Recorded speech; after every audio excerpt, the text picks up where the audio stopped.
नमस्कार, ANB news देख रहे हैं आप। मैं हूं आपके साथ पल्लवी राजपूत और हमारे खास कार्यक्रम राष्ट्र धर्म में आप सभी का स्वागत है। प्रधानमंत्री नरेंद्र मोदी रविवार को केरल और तमिलनाडु के दौरे पर रहे। अपनी यात्रा के पहले चरण में चेन्नई पहुंचे। प्रधानमंत्री मोदी ने स्वदेश में विकसित नई अर्जुन टैंक सेना को सौंपी। इसके अलावा उन्होंने यहां कई परियोजनाओं का उद्घाटन और शिलान्यास किया। प्रधानमंत्री कार्यालय से जारी एक बयान में कहा गया कि इन परियोजनाओं में चेन्नई मेट्रो परियोजना और केरल में एक पेट्रोकेमिकल परिसर का शुभारंभ शामिल है। प्रधानमंत्री नरेंद्र मोदी ने सेना को और ताकतवर बनाने के लिए सेना अध्यक्ष जनरल एमएम नरवणे को युद्धक टैंक अर्जुन MK-A1 की चाबी सौंपी है। इसी के साथ सेना में 118 उन्नत अर्जुन टैंक शामिल किए जाएंगे। तमिलनाडु की राजधानी चेन्नई में आयोजित एक समारोह में उन्होंने इस अत्याधुनिक टैंक की सलामी भी स्वीकार की। रक्षा अनुसंधान विकास संगठन के यहां स्थित युद्धक वाहन अनुसंधान एवं विकास प्रतिष्ठान द्वारा निर्मित इस अत्याधुनिक टैंक का डिजाइन देश में ही तैयार और विकसित किया गया है। पूरी तरह स्वदेश में निर्मित अर्जुन टैंक के इस उन्नत संस्करण का निशाना अचूक बताया जा रहा है, जिससे भारतीय सेना की जमीन पर मारक क्षमता को और भी ज्यादा मजबूती मिलेगी। 118 tanks of Arjun MBT Mark 1 Alpha Indian will be placed shortly. That is, indication has been given, and Prime Minister handing over is a grand occasion towards that. Now we can. Particularly, sir, it has been so out Correct. of view. Sir, if you just see that in the front of the tank, you have the track with mine plow, which is one of the major improvements in this. Normally, when the enemy lies the mines on the path of the tank, and that will destroy the track. So mines has to be like plowing out the mines. This system will do efficiently. Whatever mines plowed up to 300 mm depth, it will be plowed to throw sideways, so the tank can go safely. That is one improvement. Next is the explosive reactive armor. A particular type of threat coming into the tank, so that particular threat will be protection is given against the threat by that ERE. So a particular threat. तो स्वदेशी Arjun tank आज सेना को सौंप दिया गया है, तो देश के लिए बड़ा ही हर्ष का विषय है। हमारे साथ इस मसले पर चर्चा के लिए रक्षा विशेषज्ञ प्रफुल्ल बख्शी जी इस समय लाइव जुड़ गए हैं। प्रफुल्ल बख्शी जी, बहुत बहुत स्वागत है आपका एएनबी न्यूज पर। सर, मैं आपसे आपकी प्रतिक्रिया जानना चाहूंगी। स्वदेशी युद्धक अर्जुन टैंक आज सेना को सौंप दिया गया है, इस टैंक की विशेषताएं और साथ ही आपकी प्रतिक्रिया। देखिए, ऐसा है कि ये अर्जुन मेन बैटल टैंक कहते हैं क्योंकि ये जो है सबसे हेवी टैंक है, फायर पावर उसकी सबसे हेवी है, और मेन एनिमी थ्रस्ट को रोकने के लिए मेन बैटल टैंक होता है जी। माना ये इसकी प्रॉब्लम थी कि ये बहुत हेवी होता था और इसलिए इसका वेट ज्यादा था। इसका बेटर इंजन लगाया गया है ताकि इंजन के आउटपुट से वेट का relationship, power to weight ratio ठीक रहे। और अब हम इंजन बनाने का भी प्रावधान कर रहे हैं भारत के अंदर, और इसका टोटल इसके अंदर जो आर्मर लगा हुआ है वो ऐसा आर्मर है कि वो एब्जॉर्ब करता है, जो एक्सप्लोजन है एनिमी के एब्जॉर्ब करता है। उसका फायर कंट्रोल सिस्टम बहुत बढ़िया है। जो उसका जो बैरल है वो जो रेट ऑफ फायर उसका सस्टेन बहुत इंक्रीज कर दिया गया है। रेंज उसकी बेटर हो गई है इस समय, और नाइट फाइटिंग डिवाइसेस इस टैंक में लगी हैं जो कि इंफ्रारेड डिवाइसेस लगी हैं, और साथ में ही मिसाइल्स, एंटी एयरक्राफ्ट मिसाइल्स इत्यादि का भी प्रावधान किया जा रहा है। तो ये जो मेन बैटल टैंक है, ये 118 टैंक्स आपको अभी मिल रहे हैं। इससे पुराने टैंक्स भी पहले थे, पर ये upgraded and improved version of the tanks हैं। और पहले इसके बारे में ये कंप्लेंट थी कि ज्यादा हैवी है और इसके ट्रैक बहुत चौड़े थे। तो कह रहे थे कि इतने ट्रैक्स चौड़े हैं, हमारे जो पुल हैं पर कलवर्ट्स हैं वो इतनी चौड़ी नहीं है। पर ये सारी की धारणा गलत हो गई है। ये सारी एग्जैजरेशन थी इसको क्रिटिसाइज करने की, वो सब दूर हो गई है। मेन बैटल टैंक अब जो है भारत की फौज का मनोबल बढ़ाएगा ही नहीं, बल्कि एक उचित मारक जो उसको क्षमता देगा, ताकि जो अब एट हाई ऑल्टीट्यूड इसका परफॉर्मेंस बहुत अच्छा रहेगा। हाँ, लाइट टैंक्स भी हैं जो ऊंची की हाई ग्रेड पे चढ़ने के लिए और हाइट के लिए वो भी साथ होंगे। तो मेन बैटल टैंक और लाइट टैंक्स का कॉम्बिनेशन के साथ में हमारा आर्मर थ्रस्ट कंट्रोल होगा। बिल्कुल सर, देखिए ये हमारे लिए बहुत हर्ष का विषय है कि ये स्वदेशी टैंक है और ये पूरी तरीके से भारत में ही निर्मित हुआ है। तो क्या इससे ये समझा जा सकता है कि आने वाले समय में रक्षा के क्षेत्र में हम और भी ज्यादा आत्मनिर्भर बनेंगे और भी कई ऐसे जो शस्त्र हैं उनका निर्माण अब हमारे देश में हो सकेगा? देखिए, ये पिछले 3-4 साल में जो बदलाव आ रहा है ये बिल्कुल कल्पना से बाहर है। मैं तो नहीं सोचता था, हम यही सोचते थे कि हम लोग टेलीविजन में बैठ के क्रिटिसाइज करते रहेंगे, पर ये बात नहीं है। पिछले 3 सालों 4 सालों में इतना बदलाव आया है। अब यही टैंक, देखिए आपको मैं बता दूं, जहां पे भी लैंड वॉरफेयर है और वहां टैंक आपका तगड़ा नहीं है तो आप ज्यादा देर बाई एयर का सहारा नहीं ले सकते, आपकी आर्मी की हार होगी। इसीलिए टैंक और आर्टिलरी दोनों इन्फेंट्री की मदद करते हैं, अपनी तरीके से इन्फेंट्री आगे बढ़ के ऑक्युपाई करती है। इसीलिए ये बहुत जरूरी है और ये आधुनिकीकरण जो भारतीय सरकार कर रही है अब भारत की सेनाओं का, ये अद्वितीय है। पिछले 6 साल के अंदर हमने जितनी चीजें देखी हैं, चाहे आर्टिलरी गन्स, चाहे टैंक्स के इंप्रूवमेंट, उसके फायर कंट्रोल सिस्टम का इंप्रूवमेंट, टारगेट एक्विजिशन का इंप्रूवमेंट, ये बहुत ही उम्दा है। और दूसरी बात, अब इसी तरीके से चलता रहा तो हमको डिफेंस मार्केट हम कैप्चर करने लग जाएंगे, हम एक्सपोर्ट करने लग जाएंगे, जैसे चाइनीज कर रहे हैं। चाइनीज ने अल खालिद टैंक पाकिस्तान के साथ जो टेक्सला में बना रहे थे अपने उस जगह पे, वो उसका एक मैं आपको उदाहरण दे रहा हूं कि उन्होंने बहुत पहले से शुरू कर दिया था। पर अब हमारे टैंक्स जो हैं अब भारत के ही बने हुए हैं, हमें किसी से का सहारा लेने की जरूरत नहीं है। पहले 65, 71 की सारी लड़ाइयां हमने बाहर वाले टैंक से की। हाँ, हमारे पास विजयन टैंक था, वो हम बनाते थे, लाइट टैंक था, पर अब ये जो टैंक है ये हेवी टैंक है, मेन बैटल टैंक है और इससे आर्मर को, भारतीय आर्मर को बहुत सारा मिलेगा। सर, मैं आपसे समझना चाहूंगी कि इस टैंक की तैनाती कौन सी सीमा पर आप बेहतर मानते हैं? देखिए, ये टैंक जो है ये जहां पे भी फ्लैट ग्राउंड होगा वहां तो बहुत अच्छा काम करता है, माउंटेन में भी काम करते हैं। आपको पता होना चाहिए 48 की लड़ाई में जोजिला पे टैंक ले गए थे, चाहे डिसमेंटल करके ले गए थे। बट जहां पे भी रोड ठीक होती है टैंक जा सकता है। और एक बार पहाड़ों में टैंक का जब इस्तेमाल शुरू होता है तो दुश्मन फिर टिक नहीं सकता, उसको जाने का कहीं रास्ता नहीं मिलता। मैदान में तो आप अपनी गाड़ियों में बैठ के इधर से उधर हो सकते हैं, पहाड़ों में नहीं हो सकते। तो एक बार पहाड़ के ऊपर दुश्मन का टैंक का सामना हो जाए फिर वो उसके ऊपर कोई चारा नहीं रह जाता। पर टैंक ले जाना मुश्किल होता है, इसीलिए हमको पूरी कॉम्बिनेशन हमारी है, जहां जहां टैंक जा सकता जा रहे हैं। नहीं तो हमारी आर्टिलरी गन्स को एयरलिफ्ट करके अंडर स्लग ऑपरेशन से उनको हाइट्स पे पहुंचा रहे हैं। हमें भारत की सेना को फायर पावर की जरूरत होती है, चाहे आर्टिलरी से दीजिए चाहे आर्मर से दीजिए, पर आर्मर की फायर पावर मोबाइल होती है, आप एक सेक्टर से दूसरे सेक्टर पे स्विच ऑन कर सकते हैं, यह फर्क होता है। इसीलिए टैंक का कॉम्बिनेशन जो हम इस्तेमाल करेंगे आर्टिलरी गन्स के साथ, और हमारा जो एयर अटैक हेलीकॉप्टर है, अटैक हेलीकॉप्टर फ्लाइंग टैंक कहलाता है जी। तो ग्राउंड में आर्मर, ऊपर अपना अटैक हेलीकॉप्टर जो हमारे अपाचे लिए हैं वो, और जो हम अब खुद बना रहे हैं, इनके कॉम्बिनेशन से जिसको कहते हैं आप ब्लिट्जक्रीग कर सकते हैं, लाइटनिंग अटैक। बिल्कुल सर, अब हम देख रहे हैं कि रक्षा के क्षेत्र में हम धीरे धीरे मजबूती की ओर बढ़ रहे हैं। काफी मजबूत हम पहले से ही हैं, अब ये मजबूती और भी ज्यादा बढ़ रही है। अगर हम अन्य शस्त्रों की या हथियारों की बात करें सर, तो आपके हिसाब से और क्या कुछ हमारी सेना के पास होना चाहिए और कौन सी ऐसी टेक्नोलॉजी है जो हमारे देश में भी होनी चाहिए?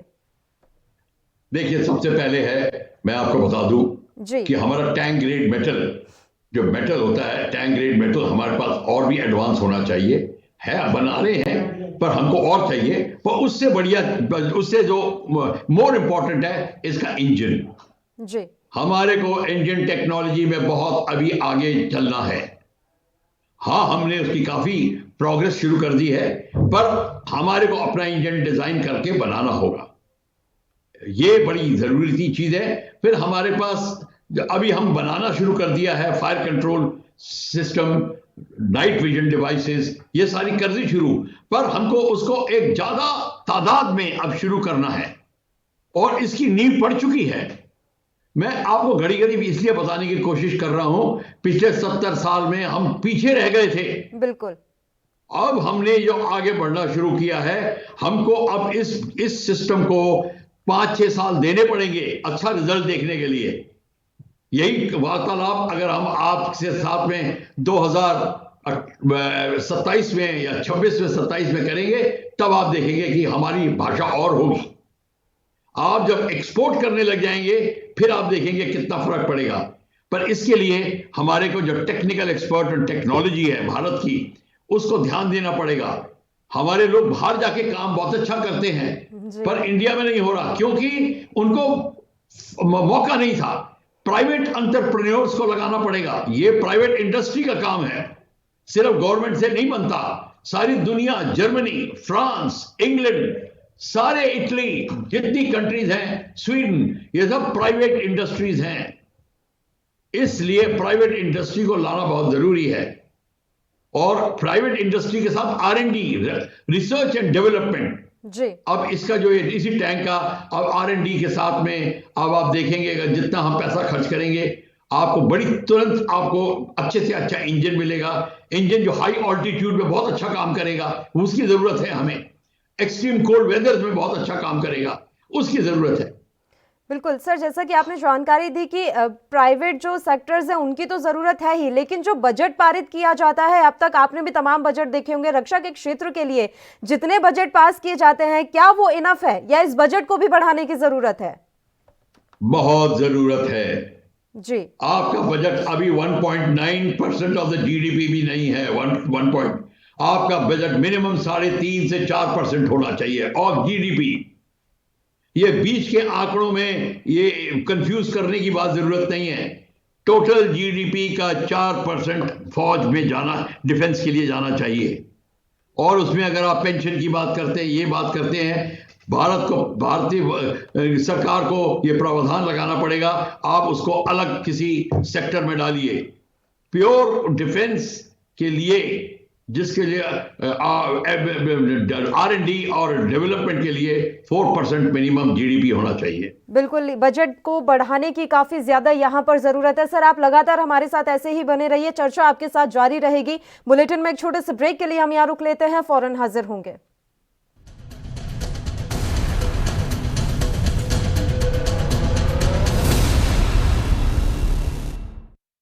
क्या आप दुबले पतले कमजोर हैं? आपकी सेहत नहीं बनती, भूख कम लगती है, वजन नहीं बढ़ता?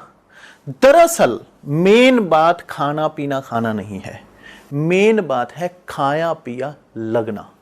और अगर खाया पिया लगेगा ही नहीं तो सेहत बनेगी कैसे? इसलिए हमारी संस्था सन्यासी आयुर्वेदा ने एक ऐसी दवा बनाई है जो कि आपके पाचन तंत्र को, आपके लीवर सिस्टम को ठीक करने का काम करती है, ताकि आप जो भी खाएं उसका पूरे का पूरा निचोड़ आपके शरीर को लगे, आपकी भूख बढ़े, खाया पिया सही से लगे, नया खून बने, हड्डियों में जान आए, वजन बढ़े, ताकत बढ़े, चेहरे पर नूर आए और आप मोटे तगड़े खूबसूरत पर्सनैलिटी के मालिक बन जाएं। यह दवा पूरी तरह से आयुर्वेदिक होती है। इसका शरीर पर कोई भी साइड इफेक्ट, कोई भी नुकसान या दुष्प्रभाव नहीं होता। लड़के लड़कियां दोनों इसका इस्तेमाल कर सकते हैं और पहले 15 दिन के अंदर ही आपको इसका असर महसूस हो जाएगा। सिर्फ 650 रुपए की पूरे 1 महीने की दवा होती है और आप इसे घर बैठे 01145454545 पर फोन करके दवा मंगवा सकते हैं।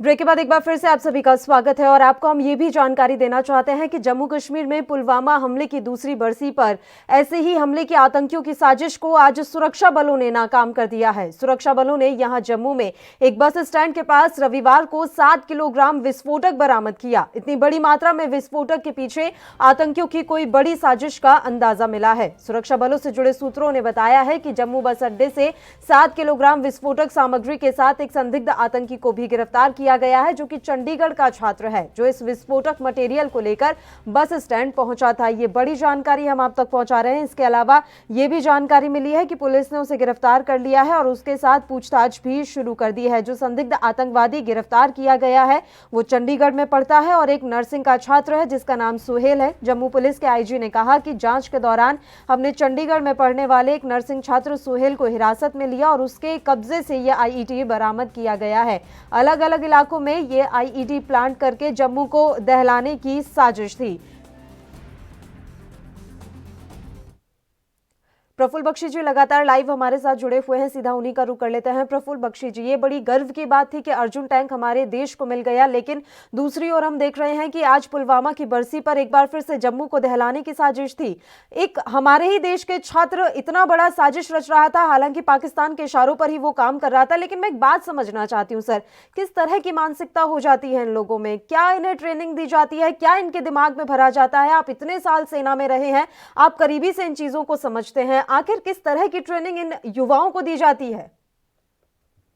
देखिए, ऐसा है, ये ट्रेनिंग की बात तो बाद में आएगी जी।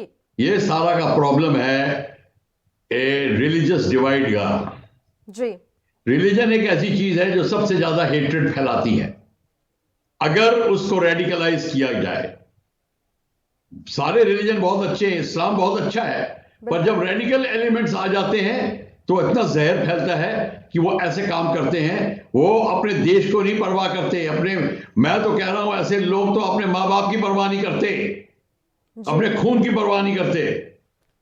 तो ये जो है, जो रिलीजन जो होता है वो इतना डिवाइड पैदा करता है, इतना हेट्रेड पैदा करता है। आंकड़े देख लीजिए, दुनिया में सबसे ज्यादा लड़ाइयां रिलीजन के कारण हुई हैं, सबसे ज्यादा विधवाएं, सबसे ज्यादा अनाथ रिलीजन के कारण बनाए गए हैं।